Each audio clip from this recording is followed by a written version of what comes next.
Hindi ako makatsyempo guys ng isda na hindi siya seal kasi nga siguro naunahan ako kasi kailangan daw umaga ka umaga ka ang tawag doon, bibili diyan makikipag sagupan diyan, no? Ayun, yung co-op.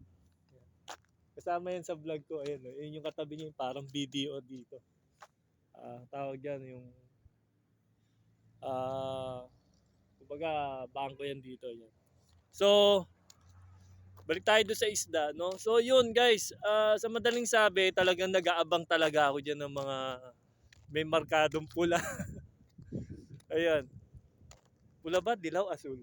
So, yun. Basta may marker sila, no? Na, pag sale, yan. Dinadakma ko. So, hindi naman lahat ng binibili ko ganun. Kasi, pag no choice ako, kunyari, palaman, ganun. Sa tinapay, o kaya yung tinapay, ganyan. So, binibili ko rin naman kahit na hindi sale. Sa ngayon, dahil nga tayo nagsisimula pa lang dito sa Canada, no? Kailangan maging practical muna tayo, guys, no? Dapat sumabay ka muna sa mga diskarte dito. No, tinuruan lang din ako. Salamat, shoutout sa iyo kay Rex, no?